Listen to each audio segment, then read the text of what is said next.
Hey guys, hello, how are you? And John Leroy, how are you, dude? What's going on, man? Doing good, Kurt. How about you? Oh my Good God. watching I'm there. like, I got a good night's sleep for this one because you gave me a little heads up last week about this conversation. So I'm like, I went to bed extra early. I'm an older guy, so I usually go to bed early anyway, but I went to bed extra early just for this Let's get conversation. ready, So huh? I'm ready to roll. So hey, Fire. no further ado, let's introduce our dear friend, Bo DePaoli. Bo, how are you, man? Good. How you guys doing? Oh, my goodness, we are doing phenomenal. So we've got a lot to unpack. We've got a lot to uncover here. Serial entrepreneur, you have just really a great background. Love for folks to connect with you on LinkedIn. You've got D3 Enterprises. You have a bunch of other things under your umbrella. Let's go here first. Let's dive in. Like entrepreneurship is in your DNA.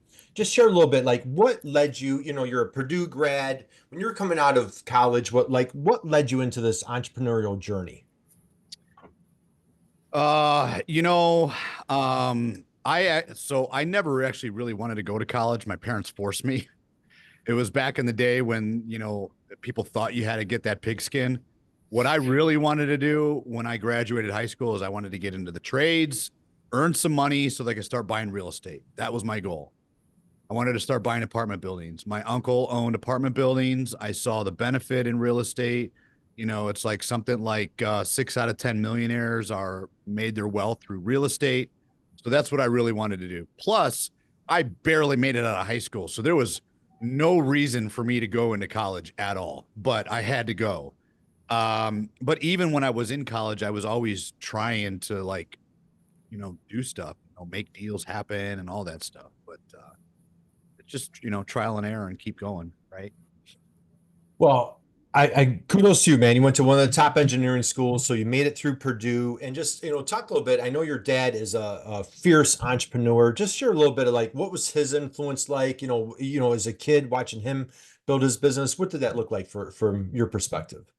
Yeah, so I'm actually a third generation entrepreneur, if you will call it. My grandfather started the largest mechanical construction company in our area back in the 50s and 60s and 70s. Basically built every school, government office in this area. And then my dad was actually he's a plumber by trade. And then once he graduated the apprenticeship, they brought him into the office to start helping with estimates and learning operations and stuff like that. So he helped with the company through that. And then when they closed shop, um, my dad actually went to work for Raytheon for several years. And so he was doing work out at the time it was Inland Steel. That was before all of the steel changes. And so he was working for Raytheon doing project and construction management. And then he was like, I could do this. Why can't I do this on my own? So he actually had a good friend in purchasing that was able to give him his first PO. And that's how he started ACMS Group. And then from there, he just, I mean, my dad is like the hardest worker I know.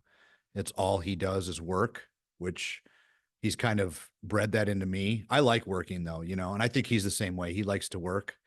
And yeah, he grew ACMS into what is today is over $100 million a year company. And he just did it through just keep just pushing and grinding and doing what he could to grow the business. So I actually went to work for him in the early 2000s. At the time, I was working for uh, it was AT&T. We went through the mergers, right? So it was Ameritech, and then we got bought out by AT&T. Remember, they broke up Ma Bell, and then Ma Bell came back together, basically. And so I was with AT&T, and then during that mergers, they started shedding some weight, if you will, and I got laid off. So they gave me a severance, and then my dad's like, "Well, I need a scheduler for this project." And I really didn't want to go do it. But while I was in college, I was working for this company they were a surveying company, but they also did all of the surveying out at the steel mill, and they would like line rolls up so that they were square to the steel line and stuff like that. And I really, really enjoyed that work, but it was exhausting because I was working 70 hours a week plus going to college full time. out in the steel mill working shift work, and it took a toll on me. So actually, when I did that, I'm sitting there thinking, because at the time my major was construction management, and I'm like, there's no way I want to do this for the rest of my life. And so I actually changed my major to international business, and then I left that surveying company, and that's when I went to work for Ameritech at the time. So Ameritech became Verizon, and then AT&T, and da da da da. And then when I got laid off I was there for 7 years at AT&T.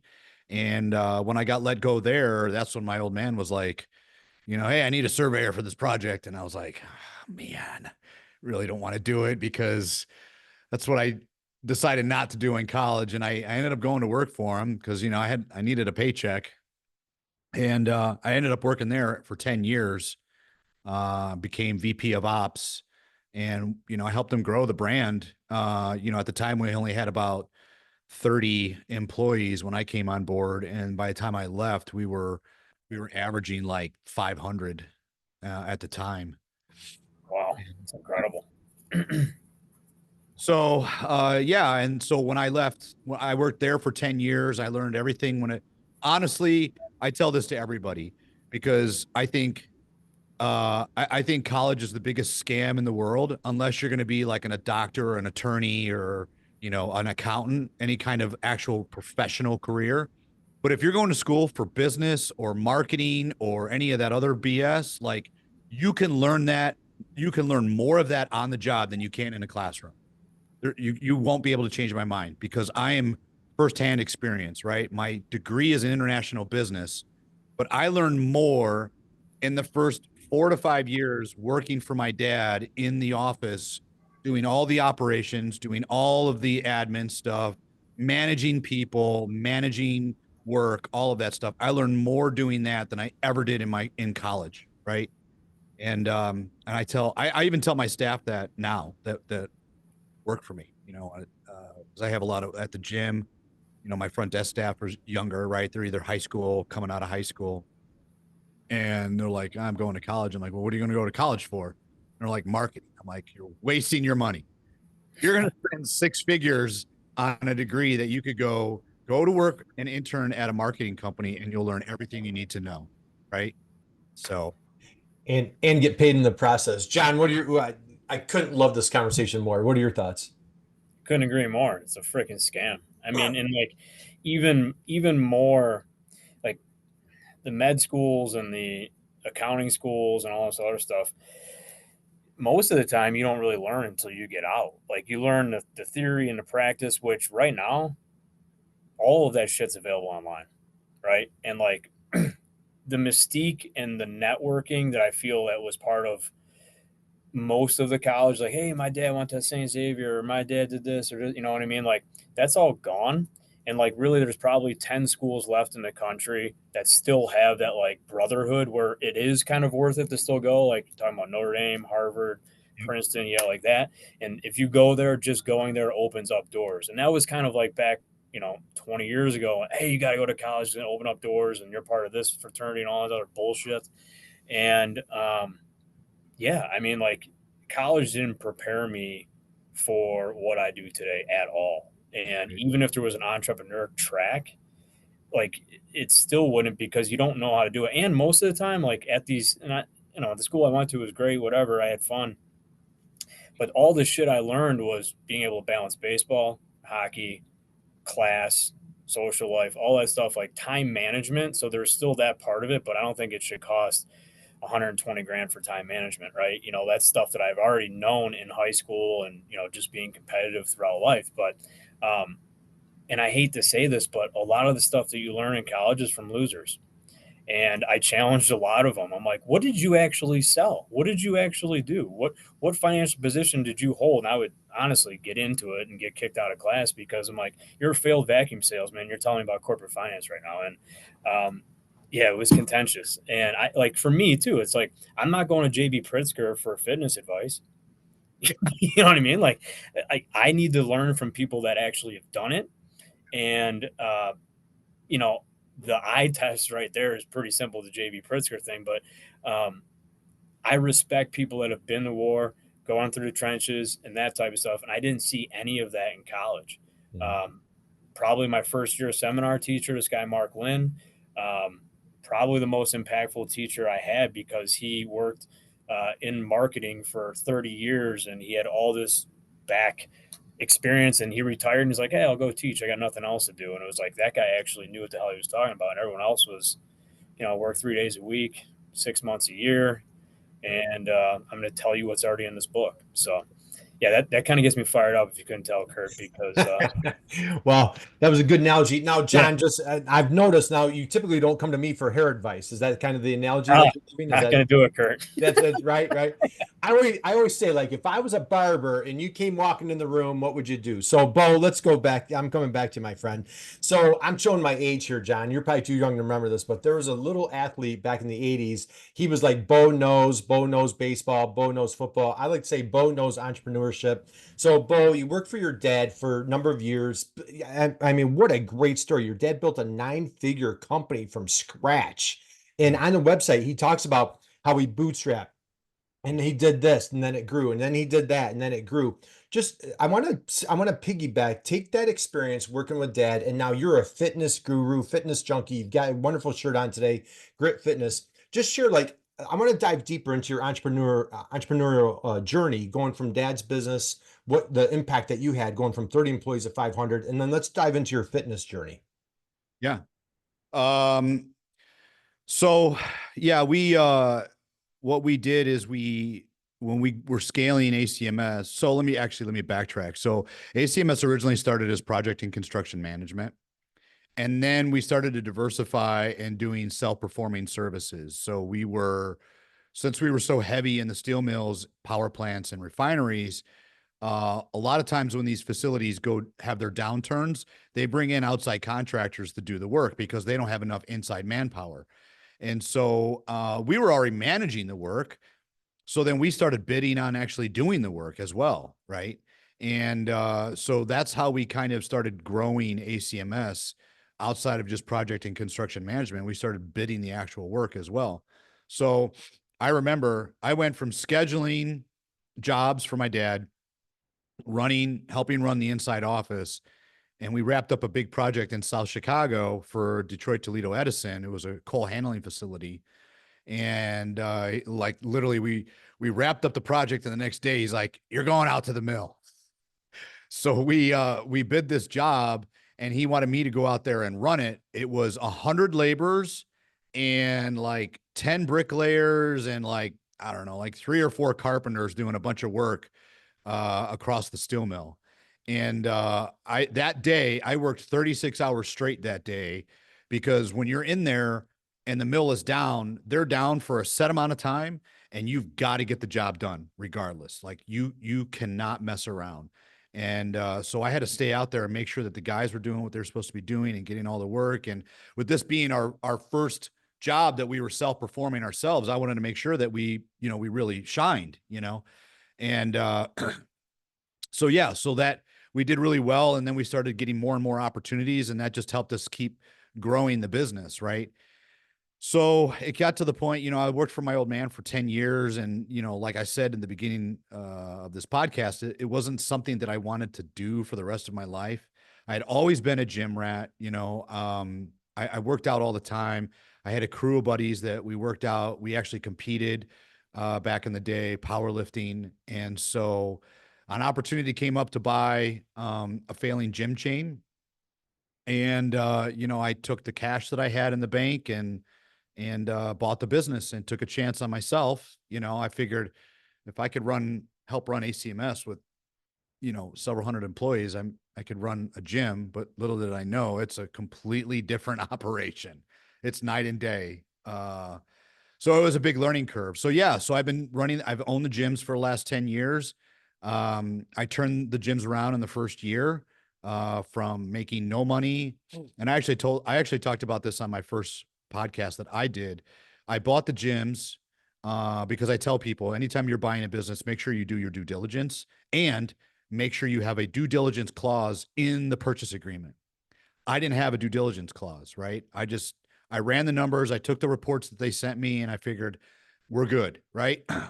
Came up with an agreed upon purchase price, closed on a deal, got a loan. And first week in, none of the numbers matched the reports. So I ended up having to cash in my IRA within the first month to keep the business open, and just keep pushing forward to, make sure this investment I made worked out. And I learned a big lesson with that. Make sure you have a due diligence clause in your purchase agreement. And I talked about that on my first podcast. And yeah, so from there, turned it around in the first year. I actually rebranded the gyms, and just kept slowly reinvesting in the gyms. And yeah, that's pretty much it. What I don't know if there's not to put you on the spot. I don't know if there was like one particular thing or a couple things. What would you credit the success to the turnaround? Again, if you're talking to a younger entrepreneur or maybe a gym entrepreneur, what was that advice? What do you feel, any silver bullets that you felt really was the turnaround? I think it was a twofold thing. I think it was one, reinvesting back into the club. There was a lot of equipment that was broken down, not working. So I came in, I bought all new cardio equipment, I bought a bunch of new equipment and brought it in. And then I readjusted the pricing to make it more competitive. At the time when I bought it, that's when Planet Fitness was really hot and heavy, right? $10 a month, $10 a month, $10 a month. And so when I rebranded the gym, I rebranded it and I bought into the World Gym franchise because I wanted to completely get rid of the prior brand, because the prior brand had been dragged through the mud in the community, in the press. And so I wanted to have it like a fresh start, right? So I rebranded it as World Gym, and I had a lot of good mentors in that franchise network. And they're the ones that told me, you got to go to $10 a month. So we did the $10 a month. And well, actually, let me rewind. What happened was we started at $20 a month. And so we weren't really getting any traction, right? We started at 20, and then I think our next membership tier was 30, and we weren't really getting any traction there. I wasn't hitting the sales that I needed to get to be able to cover overhead. And that was the biggest reason why I had to cash in my IRA. And so, I took a chance. I flew to Canada, who at the time, he was their largest Canadian franchisee. He had several locations. He was killing it. Like, he was printing money out of these gyms. And so I toured his gyms, toured his operations, asked him a bunch of questions. And he asked me, he's like, what's your pricing at right now? And I said, I start at 20. He's like, you got to go to 10. You got to go to $10 a month. And that shift in pricing, because at the time, again, we were competing against Planet. I came back, I changed our marketing, changed our pricing, and went to $10 a month. And we sold 1,200 memberships in the first month after that pricing change. So that was like God's save to me. That actually put me in the black and allowed me to keep going forward. Dude, that's a powerful story. And what I love is the humility that you had to, instead of like, a lot of times entrepreneurs, kind of bang our head against the wall or stubborn, you go out to find the best and, pick his brain. You come in with, a humility and a curiosity of like, what do I need to do? Let's talk about mentors and just let's sit on that for a second. Like, share a little bit like from your story, what you're hearing from Bo, like what's been so important for you, like maybe a pivot point. I mean, that takes a lot of guts to like cut my price 50%, right? Yeah. And that saved the company. That's a powerful story right there. What are your thoughts? Yeah, I mean, it's it's self-awareness to realize like, hey, um, whatever I did to get to this point, to get to the next point, something's got to change, right? You're not, whether you're talking about a business, life, like going through that right now in our iteration of the business, like developing my current leaders to get to that next level. Like, hey, whatever we did to get here is not what it's going to take to get to that next level, whether it's your personal skills, whatever you're doing on the floor. It's leveling up and taking that lid, whether it's self-imposed or someone else put it on top of you, or the organization being able to take that lid off and climb to that next level, or allow yourself to get to that next level. A lot of this stuff is self-imposed. um, and I would say for me too, growing up in the industry and being like competitive, it was like I want to take everyone down. and like tomorrow. You know what I mean? Or like I didn't like giving tours. I didn't like doing that stuff because I'm like, I got the secret sauce and I don't want anyone to see it or know it. And then I started realizing like some other, I would call them healthy competitors located across the country, like welcoming me and my team in with open arms. Like, hey, yeah, you want to see this? Show me this, show this. And I'm like, why would you trust me to do this? And it's like, it's just a different mindset, right? Like they look at it like, hey, I might have something to offer them, but they want to offer me give to get type mentality. And that's something I did not really operate very well with for the first probably 15 years of 18 years of doing this. It was more of like me central, and how can I benefit myself without realizing like I can still do that, but also benefit others. But I also felt like I didn't have a lot to share when I looked at the people that were ahead of me. You know, it's like, especially in this marketing game that we're in right now, Kurt, that you've helped me explore. Like, I always felt like if it doesn't look like Joe Rogan, I can't start it, right? And it's like I got to get outside of my own head, where it's like it's never going to be perfect. You just got to start. And I looked at like everything we've done in the company, like it was never perfect, but we just had to get it going and get moving. But one of the best pieces of advice I've ever got from Dan Walsh, and another guy that I played hockey with, and his dad owned a construction company down in South Florida. It was actually my first job out of college. Was that the water's a lot deeper when you get in, especially if you're not going to be a solo entrepreneur, right? If you are now responsible for 5 employees, 10 employees, we're up to, close to 60 now. It's not just them, it's their families, and the responsibility is great.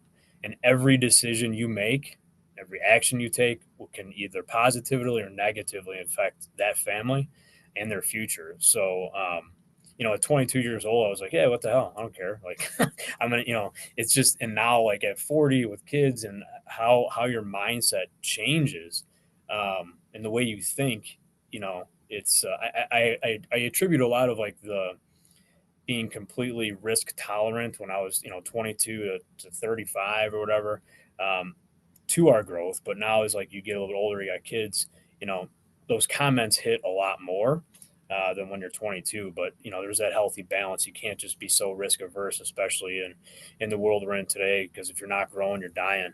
And but having like a healthy balance of risk tolerance, but also risk preservation for the future.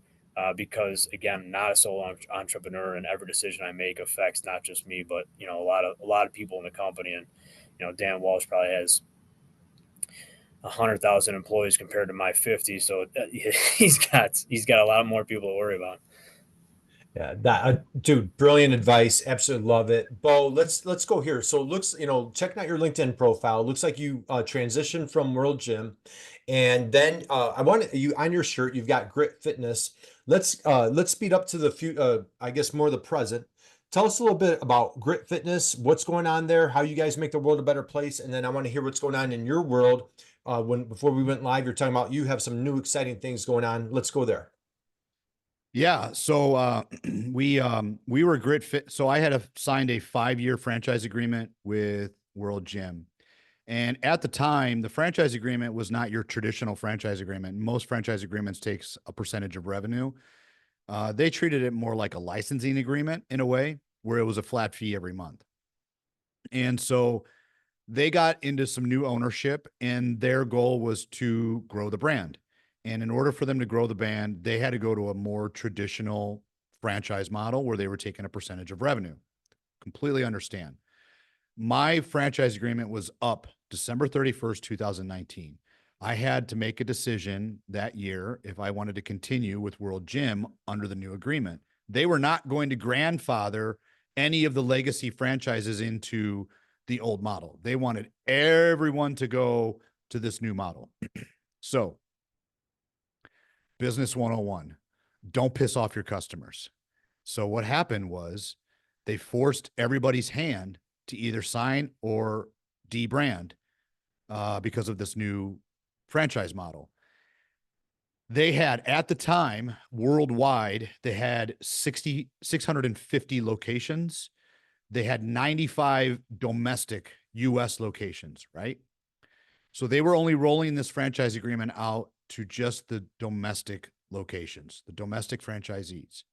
They now have 3. Right? They have 3. 3. Now, all right, before you continue the story, I just want to get the timeline down. Now, I'm not a math major, but December of 19, for those of us that were around to remember, something happened in March of 20. Was this a massive blessing, one of the best things that ever happened to you? Or what? Take us from December of 19 to March when the world shut down. Bo, what was your life like? So actually, we had found out about it in early 19. I would say second quarter of 19 is when they rolled this franchise agreement out. And I knew that my agreement was coming to an end, and I was already in the process of probably going to rebrand anyways. The reason why is World Gym has a very meathead stigma around it, right? And that was not our gym. I mean, we offer childcare, tanning, group classes, personal training. You know, we are a full fitness center. Um, and at the time, pre-COVID, we had a very diverse demographic, right? We were literally 50-50 men, women. We had members as young as 16 years old as 85-year-olds, right? So it was very diverse. And I really wanted to lean in harder on Gen Pop people because I want to be able to help more of the general population, right? Because more of the Gen Pop needs awareness of fitness and health and getting healthier through fitness with weight loss and better eating and all of that stuff. So I was already planning on rebranding, but I was going to go to a different franchise at the time. And I was going to go with the Crunch brand. And I had actually looked at buying some crunches in the Chicagoland area that were for sale. And I had been talking to the corporate office about getting in. Well, while this whole transition was going on, they were bought out by private equity. And so what I asked for basically at the 11th hour was, look, in order for me to go to Crunch, I've got to rebrand my entire facility. I've got to repaint it. I got to buy new signs. I got to get new equipment because Crunch has their own equipment. I said, give me some time on the royalties, paying the royalties. I think I asked for 18 months, no royalties for 18 months so that I can recoup my costs for having to convert. And since they went to private equity, they were about, cashing that check, right? And they're like, nope, can't do it. I'm like, well, shit. So off the fly, I had to develop my own brand. So I literally, in November of 2019, I started developing my own brand. So I sat down, I started coming up with a bunch of names. This is before ChatGPT, where ChatGPT would just roll off a bunch of names for you, right? So I sat down, I wrote down like important values that I appreciate in my life. And grit was one of them, right? And so I just, December 31st, 2019 was our last day as World Gym. January 1st, 2020, we reopened as Grit Fitness. I had worked with a local marketing agency to help come up with the new website, come up with the branding, all of this stuff. And so 2020, January 2020, we reopened as Grit Fitness. Was super excited, right? We were going to do renovations. We were doing all of this stuff. And in fact, my smaller location at the time, I had completely renovated it, right? I mean, took it down, knocked walls down, all new flooring, all new equipment, new lighting, new everything, right? Rebranded it as Grit. I was going to start with the small one and then move to the larger one. And we opened January. Sales were great, especially in the renovated location. And then COVID hit. And so by March, we were shut down. And honestly, we were fortunate in Indiana. I mean, we were still shut down for almost 3 months. But I mean, I've got friends across the US that have gyms all over and even in Canada, right? I mean, I have my one buddy, he's got 7 gyms in Oregon and was shut down for a year. I have a friend that owns Gold's Gyms in Montreal. He was shut down for 18 months. So really, I can't complain that I was only shut down for 10 or 11 weeks. But I remember it was kind of a blessing in a way because we shut down and I was like, okay, what are we going to do? Let's focus on keeping the staff employed. So I got the PPP money. I kept the staff employed, but we scrubbed the gym from top to bottom, right? We relayed out equipment. We did some minor repairs around the facilities, just all those little things while we were down. We worked on trying to improve marketing while we were shut down. We kept try to keep busy on social media, just trying to keep people happy. We even were live streaming Group X classes. So our Group X instructors would come in and do either Group X from their home, or we would live stream it from our Group X classroom out on Facebook for free, just to get people moving, right? Because everyone was locked up. And so we reopened June 1. And I remember June was like a new January. People were so, like, they were claustrophobic from being locked up for those few months, that June we had banger sales, right? And by that time is when the cases started to spike again. And that's when they put out the mask mandate. And once they put out the mask mandate, sales plummeted. Cancels went right through just went right through the ceiling, man. We canceled everybody that we had sold in June, canceled, right? And it stayed that way for several months. So I ended up losing, after we reopened, I ended up losing 30% of my members in total. And that was brutal, man, because I had done that renovation, I had done the rebranding, and we weren't hitting any sales. Like, we were not selling any gym memberships because the media was just blasting, I don't know if I can cuss on here, but blasting the crap out of COVID, and how bad COVID is and all of this. Don't even get me started on COVID, because I will go off on a tangent, right? Because it ended up being a complete lie. The whole thing was a lie. Let's just face facts. It's a lie. And so we just had to keep persevering, Thank God I had the PPP money. It kept my staff employed. I think the staff at the time was really thankful for that, because they had their own bills to pay, right? I mean, they had mortgages, they had car payments, and that was my biggest thing. I wanted to make sure that they were still getting a paycheck, because nobody else was helping them. Yeah, they were getting the checks from the government, but if you get, I think, what was it, like $700 a month or something like that? Like, that doesn't pay for shit. Yeah. So, all right, man. All right. Thank you for Bo. Man, you took us right back, man. I mean, you brought me right back to March of 2020. And I don't know if there was an industry that was hit harder than, I had a local gym right around the corner from me that I absolutely loved. He was unable, he fought as long as he could, and he's now closed, unable to survive. So, totally, feel for you. Super inspiring, very admirable, your dedication to your customers. Was there, quick side note, was there any positive to leaving World Gym through that transition, going through COVID, like on your own, under your own brand, or not so much? yeah, I mean, I hate to say it, because I really like the people at World Gym. I mean, on the corporate side, they're great people.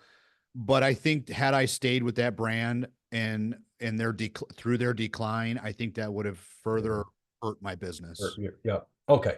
All right. Love the name Grit Fitness. John, your thoughts on it? You going back to COVID, like if you can go back to March 20, your takeaway on Bo's story here, or, maybe what you went through. What are your thoughts?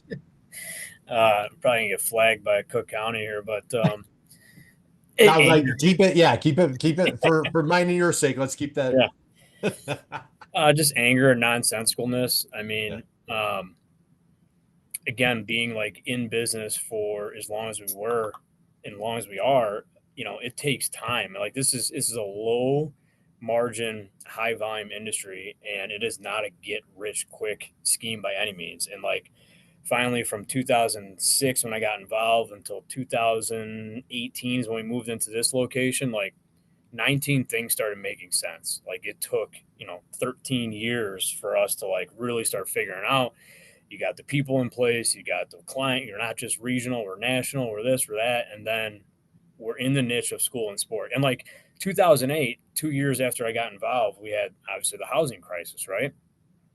And I remember feeling like 2008 and 9, like, we were very small at the time, but like, we actually went up, because they were still school and sports.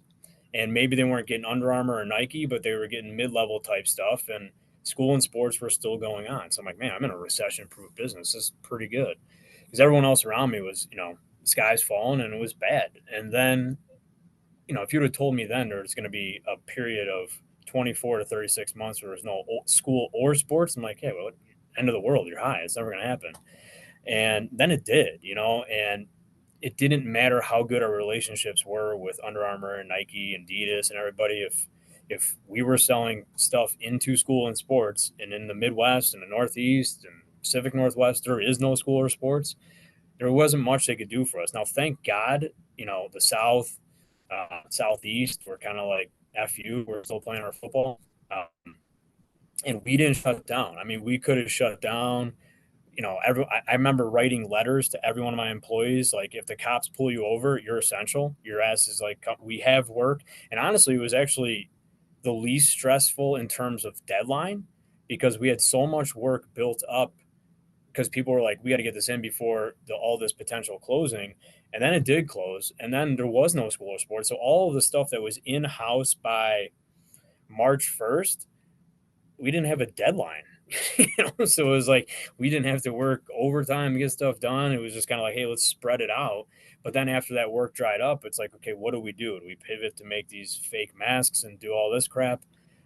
Which we did for a little while. But then it's like, hey, the South needs us. And it was a great opportunity to expand our reach even more, because some of the people in the South are shut down. And, we didn't make anyone come to work. We didn't make anyone get a vaccine. We didn't make anybody wear a mask. It's like, hey, if that's what you want to do, I'm not Jesus Christ. I'm not here to judge you. I'm just doing what I need to do to keep the doors open. So if we got work, we're working. And as far as I know, we're not in a nudist county yet. Everyone's still got to wear clothes. So we are essential. That's the way I freaking branded it. I had a lot of arguments with my legal guys, but I'm like, listen, we're staying open. But yeah, and then it was just the uncertainty. It's 3 weeks, it's 1 month, it's masks don't work, masks work.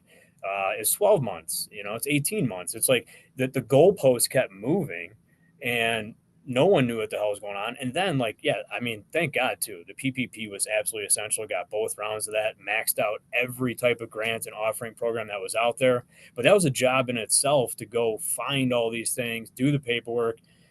And then you find out that, like, everyone in the world frauding the government for years. And you had all these towns around us where there was more business applications than there are residents. And, like, just the massive fraud. And, like, knowing before the pandemic, like, to go get an SBA loan, which would take like 6 months.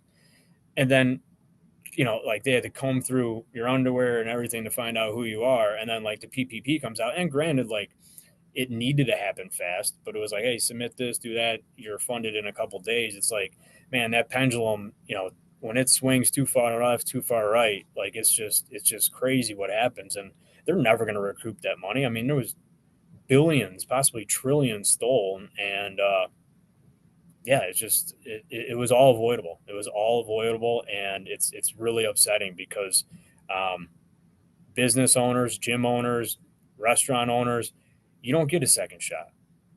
Your lives are destroyed, and you destroyed other people's lives. And it's really disheartening. And then just a nonsensical bullshit too, where it's like, you couldn't go into a bar to drink or eat, but if they had gaming, you could go sit in a gaming stall and waste your money, whatever you had left, away. It was anything to entice, like, vices. And it's like, man, this is just so wrong. So Like I mean, I was really proud of my team. I think, there was a lot of uncertainty, a lot of fake news, a lot of whatever, and people had the choice. And in terms of a virus, it was real. People got sick. I still don't have a sense of smell. It's been, 3.5, 4 years, which, having 2 toddlers, and now you can't smell a diaper. I'm like, this is kind of cool. Who knew the benefit of COVID was not smelling a diaper, man? Like, God bless you there, right? Yeah, I'm like, hey, if I can't smell it, I don't have to change it. So, but yeah, it was wild, and it was just, right. And then it didn't end, right? You got the COVID, and then you roll into supply chain, then you roll into the labor strike, so it's just been a wild 5 to 6 years, man. And it's just like, just trying to get your footing back. And these big businesses and major corporations that benefited all through that, really, when Amazons and the Walmarts and everyone was allowed to stay open and the smaller guys were forced to shut. It's going to take some time. It's still, I mean, here we're what, 2 years removed, and we're still not back to where we need to be. Yep. We had So our industry had 12,000 gyms permanently closed from 12,000. 12,000 just in the US alone. Isn't that crazy? Just So in a time when people needed to focus more Right? yeah. on health and fitness, you know what I mean? Right. Yeah. That's a great point. So, Bo, I know, man, we could talk to you all day. I know I'm horrible at keeping time, keeping our time limit. Bo, on your LinkedIn, you have a quote that I wanted to share. Absolutely love this. You said, "You cannot get what you want unless you're willing to do what you've never done." And again, Bo knows entrepreneurship. Just share as we start winding down. I'd love for you to share. So you are Chief Vision Officer of D3 Capital.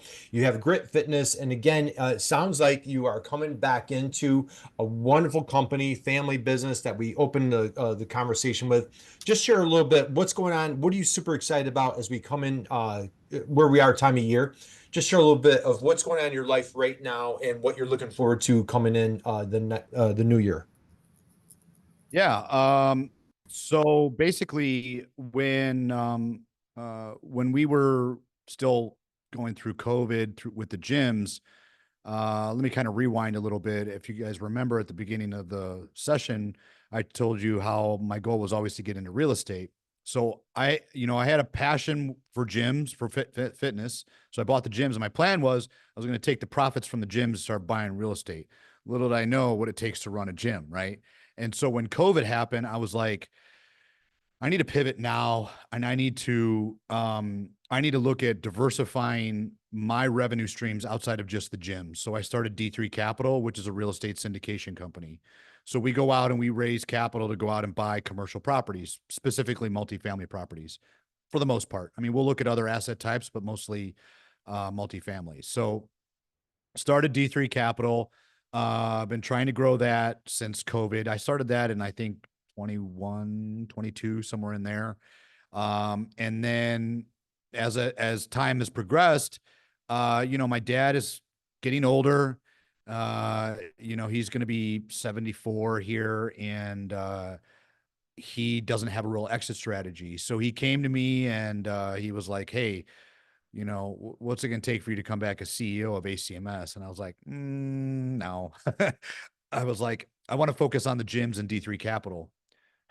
And then about 6 months later, he came back and he's like, "Hey, will you at least help me find a new bank? The bank that we're working with is not playing nice." I'm like, "Yeah, absolutely." Because that's kind of my forte, right? I deal with a lot of banks and stuff. So I came back and I helped him find a new banking institution to get a new credit facility for the business. And in the whole process, he was like, "Why don't you just buy this off of me?" And I was like, "Well, if you do X, Y, and Z, then we can talk." And so that's kind of where we're at right now. So I've got, Grit. I still have Grit. I have D3 Capital that we're working on. And then I'm getting ready to take over ACMS and buy that off of my father. Wow. That's awesome. Dude, very impressive. Now, Bo, when do you sleep, by the way? Do you have time to sleep or what's going on there?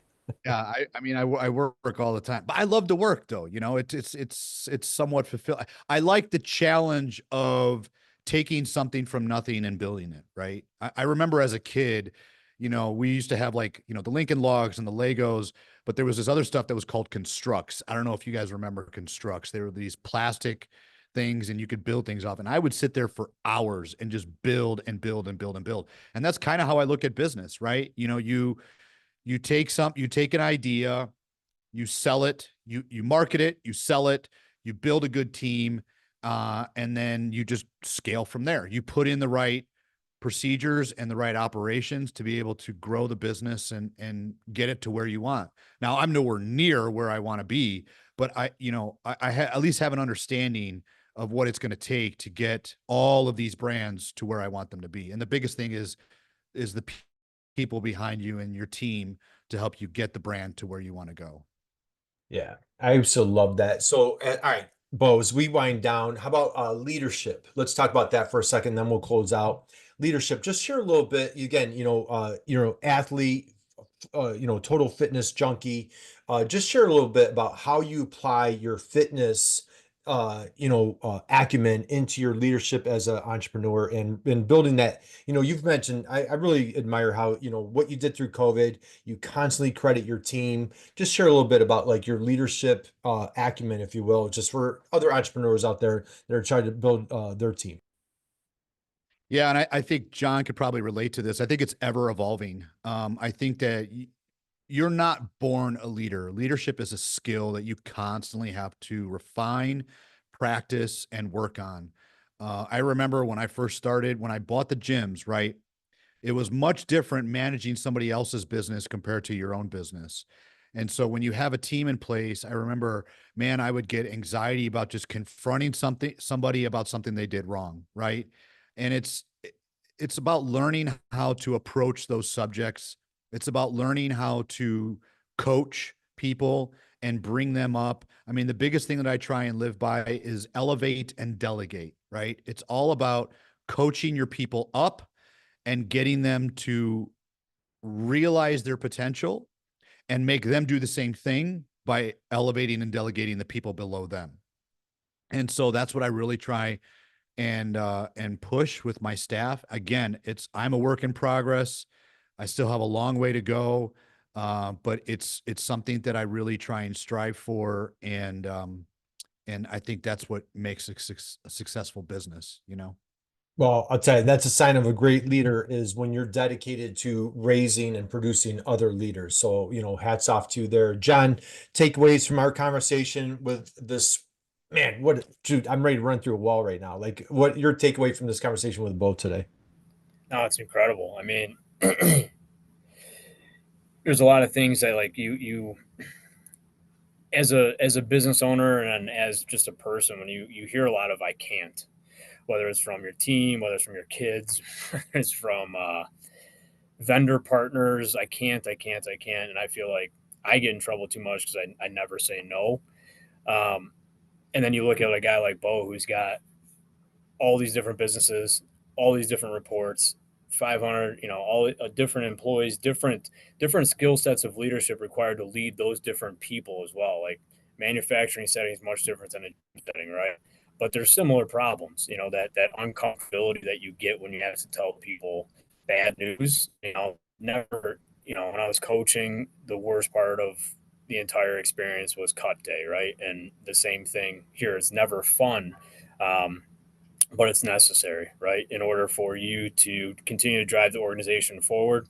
Um, you know, I'm wondering, Bo, did you get to elevate or delegate to elevate from Jocko in Extreme Ownership? You know what? I think I did get it from Yeah. that. Yeah. Because there's another thing in there where you talk about, mitigating your losses in order to drive the organization forward, right? Sometimes you have to have those tough conversations and situations to look at the overall picture and the future and the success of many rather than the failures of a few. So, um, yeah, leadership ever evolving. You know, I totally agree with Bo that leaders aren't born. There's people that are born with certain skill sets that you need to be leaders. Some people are communicators, some people are listeners. But all of those parts of the puzzle create what we call a leader. And some people have strengths here, and other people have weaknesses here. And it's all about how you continue to recognize those weaknesses, and either elevate and delegate someone that's stronger than you in that position, or work on making yourself better. And I always, and Kurt, I've said this a lot, it doesn't matter if I was making brake parts, t-shirts, chairs, desks, or whatever. I just enjoy building, like you were saying, Bo. Um, it just so happens that we're making branded apparel right now. And I do really like it because it helps people, the power of the brand, especially when you build one like Bo, several like Bo. One of the ways that you convey that now more than ever before is through branded apparel. And just happy to be a part and have conversations like this with a lot of different people now, because people don't wear a suit and tie to work anymore. And if they're proud of the logo, hopefully they're gonna put put some ink on it and, and wear it around. So That's right. We just, we had our guest a couple weeks ago. I use this line all the time now, John, where he said, like branded apparel t-shirts are just like that, that temporary tattoo, Yeah. where you're sharing something that you're proud of. And, you always talk about that brand promise. And so what I love, Bo, is that, how you're flashing your colors, the grit fitness, and just really representing your brand. I've got we'll have your LinkedIn in the chat notes. Where can people find you, connect with you, learn more about all the wonderful things that you're doing? Yeah, I mean, LinkedIn, I'm on Instagram, on Facebook. Bo DePaoli is, my handle on all of those. And yeah, that's about it. I mean, and then just going back to the branded apparel, I have so much going on. I literally wear the same thing every day. That, I'm very simple, right? I'm just this sweat. I mean, Mike makes fun of me all the time. He's like, you wear the same damn thing. I do wash it. I do wash Yeah. it. Uh, I've got several of the same things, so I don't have to think too much about what I got to wear the day. I also wanted to piggyback off of what John said on leadership. I recently went to a leadership retreat and in Gettysburg, and Cool. we learned all about. It's actually put on by an organization called Battleground Leadership, and they will take you through. They tour you all through Gettysburg, and they show you all the points of the Civil War that happened there. And you want to talk about absolutely insane what these men went through um, during that time. And they talked about the leadership between the South and the North, right? General Lee, General Custer, the general from the North, Yep. and then how President Lincoln was having to deal with this throughout this whole time. It was absolutely fascinating how leadership decisions, small leadership decisions, not large ones, small leadership decisions changed the outcome of that Civil War exponentially between the North and the South. And the very last leg of the tour is we went to the final battle there. I apologize, I don't remember the name of the field, but it was this wide open field that the South were marching towards the North to try and take over. And they were literally walking into gunfire and cannon fire across this field. There's it just blows my mind that men were willing to sacrifice themselves like that, walking into gunfire, walking into cannon fire, just based on an idea. And here's what I learned about this. I think a lot of people think that the Civil War had a lot to do with slavery, and it did. But he told me that the biggest reason between the South and the North was they were fighting against states' rights versus federal rights. The North wanted federal rights and the South wanted states' rights. And how ironic it is that we've come full circle now, 150 years later. Wow. Dude, you're giving me chills. I'm a Civil War junkie, and I right before COVID, I took my family. I've been there multiple times to Gettysburg. You gave me chills. I know the exact field that you're talking about.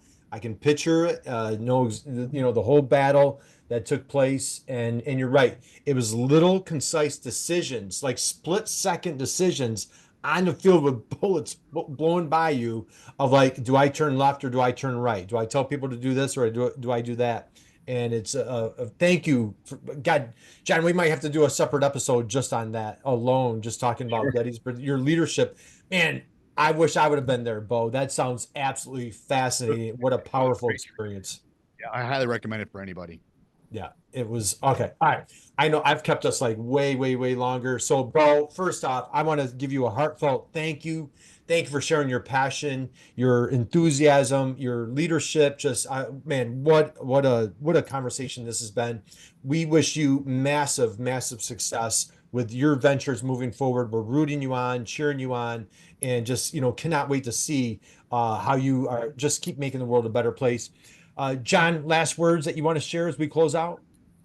No, just thank you. I know it's tough to get a couple hours of time, especially with how busy everyone is, and I just appreciate you coming on. Appreciate your business. It's great meeting you through our mutual friend and brother, my brother-in-law, Mike. But yeah, no, this has been great. I mean, I absolutely love doing this. I know Bo. I think when we first met, you were either just launching your podcast or a couple episodes in. Forgot to mention that I have a podcast too. Yeah, yeah. Yeah. And what's the name of your podcast, Bo? Raw and Relentless. Dude, and you know what? And what's funny is I'm taking notes. I've got integrity and relentless right there. I'm like, when I think of Bo, these are the two things I just wrote down: integrity and relentless. What a perfect name for your podcast. Dude, you are super impressive. What an inspiration today. Thank you for sharing your, man, just everything that you shared today. It was just awesome. So, all right, we're going to close out. Man, join us. Anything that you miss, man, do yourself a favor. Hit the rewind button. Go back and catch it from the beginning. Bo, we thank you, applaud you, commend you. We wish you massive success. John, thank you for your time. We're going to close out, and we'll catch you guys next week.